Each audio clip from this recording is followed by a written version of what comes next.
আলহামদুলিল্লাহ। আসসালাতু ওয়াসসালামু আলা রাসূলিল্লাহ ওয়া আলা আলিহি ওয়া আসহাবি আজমাইন। সমস্ত প্রশংসা আল্লাহ তাআলার। আল্লাহ রাব্বুল আলামিন আমাদেরকে একটা খুব গুরুত্বপূর্ণ বিষয় আলোচনা করার তৌফিক দান করলেন। আজকের এই ক্লাসটা মূলত আমরা মানে আমি মাথায় রেখেছি, যাদের কথা মাথায় রেখে আমি তৈরি করেছি, তারা হচ্ছে মূলত ক্লাস 9-10, ইন্টারমিডিয়েট এবং ভার্সিটি ফার্স্ট সেকেন্ড ইয়ার।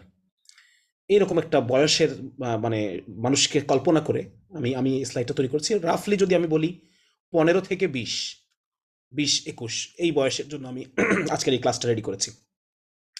তবে অন্যরা যে উপকৃত হতে পারবেন না তা না, তারাও উপকৃত হতে পারবেন কিছু কিছু বিষয় থেকে। সুতরাং তাদের জন্য একেবারে বেফায়দা হবে না। মূলত এটা আমরা আগের আগের যে একটা একটা কোর্স, আপনারা হয়তো আজকে যারা এখানে উপস্থিত আছেন তাদের অনেকেই হয়তো আগের একটা কোর্স করেছেন আমার, সেটা হচ্ছে মুমিনের ক্যারিয়ার ভাবনা। অনেকেই হয়তো করেছেন। তো সেই কোর্সটার একটা, এটা বলা যায় এটা একটা সিকুয়েল বলা যেতে পারে। ঠিক আছে, এটা একটা সিকুয়েল বলা যেতে পারে। যার কারণে এইখানে মোটামুটি দেখা যাচ্ছে অনেক কিছুই আমাদের দিন ইসলাম সম্পর্কিত থাকবে। ইসলামের সাথে মিলিয়ে অনেক বিষয়কে উপস্থাপন করা হবে। আমি যতদূর খবর পেয়েছি আমাদের সাথে আজকে এখানে বেশ কিছু নন মুসলিম ভাইও আছেন, যারা নন মুসলিম এমন কিছু ভাই বা বোন তারা হয়তো বা আছেন। তো সেই ক্ষেত্রে তারা ব্যাপারটা যদি বোঝার চেষ্টা করেন তাহলে বোঝা সহজ, বুঝতে পারবেন ইনশাল্লাহ। হ্যাঁ, এবং এটা মানে আমরা আমরা যেহেতু অধিকাংশ যারা আমরা আমরা মুসলিম, বা দেখা যাচ্ছে আমিও চেষ্টা করি বিষয়গুলোকে ইসলামের দৃষ্টিকোণ থেকে দেখার। তো সেখান থেকে অনেক বিশদ আচ্ছা, অনেকেই শুনতে পাচ্ছেন না বলছেন, অনেকেই বলছেন শুনতে পাচ্ছে না। আচ্ছা, ক্যামেরা অন থাকবে। শক্তি ভাই, ক্যামেরা অন অফ এটা আপনার ইচ্ছা, আর সাউন্ড শোনা যাচ্ছে, সাউন্ড ক্লিয়ার। না, এমনিতে ঘরদোরের অবস্থা খুব একটা ভালো না, এই জন্য ক্যামেরা অন করতে চাচ্ছি না আর কি। আচ্ছা ঠিক আছে, হ্যাঁ, আপনার ইচ্ছা ভাই। মানে বাসার অবস্থা খুব একটা সুবিধার না, বাসায় পরিবার নাই, হ্যাঁ, যার কারণে ক্যামেরা অন। আবার দেখা যাচ্ছে যে বোনরা যারা কোর্স করছে তাদের জন্য ক্যামেরা অন থাকলেই বরং সমস্যা। তো আপনারা আমার কথার দিকে ফোকাস করেন, ক্যামেরার কথা এত ক্যামেরা নিয়ে কমেন্ট না করে আপনারা আমার কথার দিকে ফোকাস করেন, কথাগুলো বোঝার চেষ্টা করেন। ক্যামেরা থাকা না থাকা দিয়ে কিছু যায় আসে না। ঠিক আছে? আচ্ছা, তো যে যে কথাটা কি কথা বলছিলাম ভুলে গেছি, দেখেন। আহ, আচ্ছা, নেটে কিছুটা প্রবলেম আছে, কিছুটা কথা হয়তো আটকাবে। হ্যাঁ, আমাদেরকে এর মধ্য দিয়ে চলতে হবে। হ্যাঁ, নেটের সমস্যা, এটা নেটের সমস্যা। ঠিক আছে, আচ্ছা, ঠিক আছে। তো যেটা বলছিলাম যে আজকের এখান থেকে নন মুসলিম যারা আছেন তারা উপকৃত হতে পারবেন, নিঃসন্দেহে উপকৃত হতে পারবেন। আমরা এখানে অনেক বিষয় নিয়ে আলোচনা করবো ইনশাআল্লাহ তাআলা। এখানে স্কুল কলেজের পরীক্ষায় কিভাবে ভালো করতে হয় সে বিষয় নিয়ে আলোচনা করব। এখানে আমরা কিভাবে চাকুরির প্রতিযোগিতামূলক পরীক্ষায় ভালো করা যায়, কিভাবে নিজেকে যোগ্য করা যায় সেগুলো নিয়ে আলোচনা করব। সুতরাং মানে দেখা যাচ্ছে অনেকে ইসলামের সাথে মিলিয়ে কথা বলছি, এই জন্য যদি আপনারা মানে এটা কন্টিনিউ না করেন তাহলে অনেক কিছু হয়তো লস করবেন। তো যার কারণে আপনারা চেষ্টা করেন মানে এটাকে কথাগুলো শোনার। আচ্ছা, আর হচ্ছে আরেকটা বিষয়, সেটা হচ্ছে যে বোনদের ক্ষেত্রে এই কোর্সটা কি ভাইদের জন্য না বোনদের জন্য? মূলত মানে বোনদের ক্যারিয়ার এবং ভাইদের ক্যারিয়ার বিষয়টা কি, এটা আমরা আরেকটা ক্লাসে আলোচনা করেছি, বললাম আজকে এটা সেকেন্ড পার্ট বলা যেতে পারে। আজকের ক্লাসটা সেকেন্ড পার্ট। সুতরাং ফার্স্ট পার্টটা আপনারা দেখে নেবেন। আপনাদের কাছে আমার রিকোয়েস্ট থাকবে যে সেটাও হয়তো বা এরকম 100 টাকাতেই পাওয়া যাবে, অথবা অনেক সময় 3-4টা কোর্স মিলিয়ে একটা মানে অ্যামাউন্ট ধরা হয়। তো সেখানে হয়তো 50 টাকায়ও কোর্সটা পেতে পারেন আপনারা, অফারে, যখন অফার অফার দেওয়া হয় সেই সময়। তো এরকম যদি আপনারা পিছনের যে মানে ফার্স্ট পার্ট যেটা, সেটা যদি করে নেন তাহলে পরে বিষয়টা সম্পর্কে বিস্তারিত ধারণা পাবেন। তবে মানে পুরুষের ক্যারিয়ার বা নারীর ক্যারিয়ার তো ডিফারেন্ট, নো ডাউট ডিফারেন্ট হওয়া উচিত, বিকজ তাদের সব কিছু ডিফারেন্ট। তাদের বডি স্ট্রাকচার থেকে শুরু করে মেন্টাল স্ট্রাকচার, ব্রেন ম্যাপিং, পছন্দ অপছন্দ, রুচি, সামর্থ্য সব কিছুই ডিফারেন্ট। তো সেদিক থেকে দেখতে গেলে আলাদা হওয়া প্রয়োজন।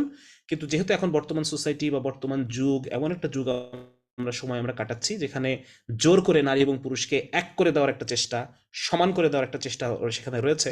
তো বোনদের ক্ষেত্রে আমি বলবো যে আজকের এই কোর্সটা মানে সবার জন্যই, হ্যাঁ, মানে ছেলে মেয়ে সবাই উপকৃত হতে পারবে। আপনি ক্যারিয়ার করেন মানে যে পুরুষের মতো ক্যারিয়ার করেন আর না করেন, আপনার যে মানে যে যোগ্যতাটা, সেটা সবারই প্রয়োজন। সেই যোগ্যতাটা আমাদের মধ্যে থাকতে হবে, এবং সেই যোগ্যতাটা নারী পুরুষ নির্বিশেষেই প্রয়োজন। নারী পুরুষ নির্বিশেষেই ভাষার দক্ষতা প্রয়োজন, নারী পুরুষ নির্বিশেষেই বিশ্লেষণী দক্ষতা যেটা আছে সেটা প্রয়োজন। কারণ হচ্ছে একজন মাও যদি তার সন্তানকে বড় করে তুলতে চায় তার জন্য এই স্কিলগুলো প্রয়োজন। হ্যাঁ, যেটা একটা চাকরির প্রতিযোগিতামূলক পরীক্ষায় তার প্রয়োজন হয়, সেই সেই স্কিলগুলো সন্তানকে প্রতিপালন করার ক্ষেত্রেও প্রয়োজন। সুতরাং ঘরের বাইরে আপনি ক্যারিয়ার করেন বা না করেন, আপনার আজকের এই আলোচনা থেকে আপনি উপকৃত হতে পারবেন ইনশাআল্লাহ তাআলা। তো আমরা ভূমিকা শেষ, এখন আমরা আমাদের মূল আলোচনায় চলে যাচ্ছি ইনশাআল্লাহ তাআলা। বিসমিল্লাহ, আল্লাহ তাআলা যেন আমাদেরকে প্রত্যেকটা আলোচনা বোঝার তৌফিক দান করেন, আমিন। তো সর্বপ্রথম গত ক্লাসের রেশ ধরে আমি কথা বলতে চাই যে মুমিনের ক্যারিয়ারটা কেমন হবে। আপনারা দেখতে পাচ্ছেন যে এখানে ক্যারিয়ার মানেই মানে বোঝা হয় যে টাকা। হ্যাঁ, ক্যারিয়ার মানেই টাকা এবং সম্মান। ক্যারিয়ারের মধ্য দিয়ে মানুষ সম্মান খোঁজে, ক্যারিয়ারের মধ্য দিয়ে মানুষ টাকা খোঁজে। কিন্তু গত ক্লাসে আমরা আলোচনা করেছি যে মানে ক্যারিয়ারের মধ্য দিয়ে সম্মান খোঁজা বা টাকা খোঁজা এটা মূলত মানে কোনো মুমিনের ক্যারিয়ার এরকম হতে পারে না। কারণ মুমিন বিশ্বাস করে টাকা আসে আল্লাহ তালার কাছ থেকে, রিজিক আসে আল্লাহ তালার কাছ থেকে, এবং সম্মানও আসে আল্লাহ তালার কাছ থেকে। আল্লাহ তালা রিজিকেরও মালিক, সম্মানেরও মালিক। এটা আল্লাহ তালা কাউকে ক্যারিয়ার ছাড়াই দিতে পারেন, এটা আমাদের বিশ্বাস। সুতরাং আমাদের ক্যারিয়ারটা হবে ডিফারেন্ট অন্যান্য মানুষের চেয়ে। একজন মুমিনের ক্যারিয়ার হবে মূলত দুইটা উদ্দেশ্যে, একটা হচ্ছে দাওয়া আর একটা হচ্ছে সাদাকা। একজন মুমিনের ক্যারিয়ার হবে তার দাওয়া। একজন মুমিন উপরে উঠবে, অনেক উপরে উঠবে। একজন মুমিন টাকা কামাবে, সম্পদ উপার্জন করবে, অনেক উপার্জন করবে, কোনো সমস্যা নেই। কিন্তু তার লক্ষ্য থাকবে দুইটা, একটা হচ্ছে সাদাকা করা, ইসলামের জন্য কাজ করা, ইসলামের জন্য সাদাকা করা, এবং দুই নম্বর হচ্ছে ইসলামের দাওয়া করা, দিনের দাওয়া করা, মানুষের কাছে দিনটাকে উপস্থাপন করা। হ্যাঁ, একজন ক্যারিয়ারে গতভাবে সফল মানুষের দাওয়া করার যে একটা স্পেস, এটা অনেক বেশি থাকে। ঠিক আছে না? একজন সে ইসলামের কথা অনেক বড় পর্যায়ে পৌঁছাতে পারে, ইসলামের কথা অনেক বেশি মানুষের কাছে পৌঁছাতে পারে। তো সেই জায়গা থেকে একজন মুসলিমের ক্যারিয়ার হবে, সে তার উদ্দেশ্য হবে দাওয়া, তার উদ্দেশ্য হবে সাদাকা। আর মানে অন্যান্যদের ক্যারিয়ার, তাদের উদ্দেশ্য থাকে টাকা, উদ্দেশ্য থাকে সম্মান। এই বিষয় নিয়ে আমরা গত ক্লাসে 3 ঘন্টার উপর আলোচনা করছি। ঠিক আছে না? বোনদের ক্যারিয়ার নিয়ে আমরা 2 ঘন্টা আলোচনা করেছি সেখানে, এবং এই বিষয়গুলো নিয়ে আমরা প্রায় মানে আওয়ার্স আমরা এগুলো নিয়ে আলোচনা করেছি, বিভিন্ন রেফারেন্স দিয়ে, বিভিন্ন বিষয় আশয় দিয়ে, আমরা যুক্তি দিয়ে আমরা বিষয়গুলো আলোচনা করেছি। আপনারা মানে মেহরবানি করে এটা দেখে নেবেন ইনশাআল্লাহ। আচ্ছা, এখন হচ্ছে আরেকটা জিনিস, সেটা হচ্ছে যে আমাদের মুসলিমদের জীবনটা কেমন হবে। আমাদের জীবনটা হবে মানে একটা ব্যালেন্স হবে আমাদের, তাই না? একটা জীবনে একটা ব্যালেন্স করতে হবে আমাদেরকে। এক হচ্ছে আমরা হব দুনিয়া বিমুখ, আমরা উপার্জন করব অনেক, ভোগ করব কম। ঠিক আছে, আমাদের লাইফ স্টাইল হবে সাদাসিধা, কিন্তু আয় অনেক করতে কোনো মানে বাধা নেই, অনেক আয় করতে কোনো সমস্যা নাই, অনেক কি বলা যায়, অনেক মানে বড় হইতে কোনো সমস্যা নাই, অনেক যোগ্য হতে কোনো সমস্যা নাই, অনেক দক্ষ হইতে কোনো সমস্যা নাই। এটা আমাদেরকে করতে হবে, হতে হবে, এবং যোগ্য হতে হবে, এবং আমাদেরকে মানে অর্থ উপার্জনও করতে হবে। সেটা অনেক হতে পারে, কোনো সমস্যা নেই। ইসলাম এগুলোকে এইভাবে দেখে না। ঠিক আছে, কিন্তু দুনিয়া বিমুখতা মানে আমাদের এটা মাথায় রাখতে হবে সবসময় যে এই দুনিয়ার জীবন ছেড়ে আমাকে চলে যেতে হবে। সুতরাং এখানে সাজানো, এখানে ভোগ করা, এখানে এগুলোর কোনো মূল্য নেই। বরং এইগুলোকে যদি আমি আখেরাতে পাঠিয়ে দিতে পারি, আখেরাতের অ্যাকাউন্টে জমা করে দিতে পারি, মানে সাদাকার মাধ্যমে, দানের মাধ্যমে, মানুষের ভালো করার মাধ্যমে, তাহলে পরে এটা আমার কাজে আসবে। এটা একটা। আরেকটা হচ্ছে আমাকে মানে উপার্জন করা আমাদের জন্য ফরজ, বিশেষ করে পুরুষের জন্য উপার্জন করা একটা ফরজ হুকুম। 2 নম্বর হচ্ছে রাসূলুল্লাহ সাল্লাম সঞ্চয় করতে উদ্বুদ্ধ করেছেন, যাতে করে আমাকে কারো কাছে হাত পাততে না হয়, আমি মারা যাওয়ার পর আমার পরিবারকে কারো কাছে হাত পাততে না হয়।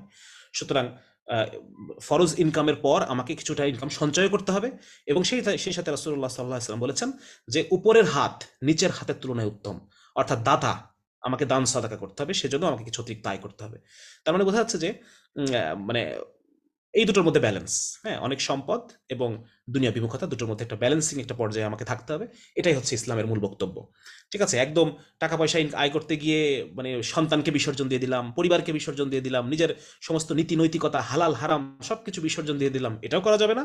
আবার এত গরিব থাকা যাবে না যে যতটা গরিব থাকলে পরে আমার ফরজ আয় হয় না, বা যতটা দুনিয়া বিমুখ থাকার দ্বারা আমি কি বলা যায়, আমার আমার আমার পিঠি সোজা করতে পারতেছি না, ততটা দুনিয়া বিমুখ থাকার দ্বারা আমার পরিবারকে পথে বসতে হচ্ছে, আমাকে বৃদ্ধ বয়সে মানুষের কাছে হাত পাততে হচ্ছে।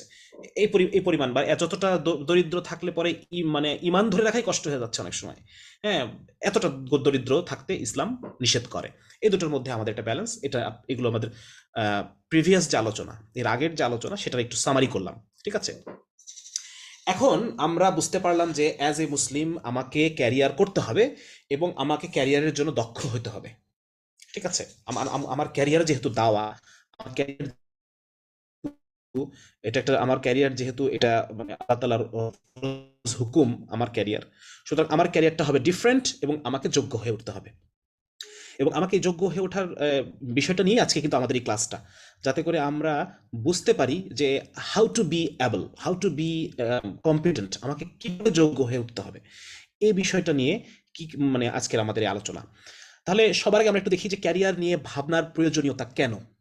ক্যারিয়ার নিয়ে অনেকে কিন্তু এটাকে গুলিয়ে ফেলেন, অনেকে অনেক সম্পদ উপার্জন করা এবং পুঁজিবাদ দুটোর মধ্যে এক করে ফেলেন।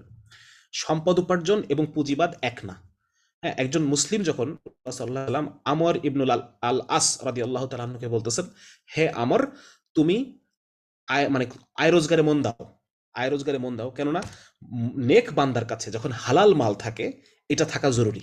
নেক বান্দার কাছে হালাল মাল এটা থাকলে পরে সে আত্মীয়তার হক আদায় করবে, সে সাদাকা করবে, সে তার মাধ্যমে আরেকজন মানুষ মানুষের কপাল খুলে যাবে, তার মাধ্যমে আরেকজন মানুষের রিজিক আসবে, তার মাধ্যমে আরেকজন মানুষ মানে দারিদ্রের হাত থেকে বেঁচে যাবে, তার মাধ্যমে আরেকজন মানুষের উন্নয়ন হবে, ঠিক আছে না, উপকার হবে।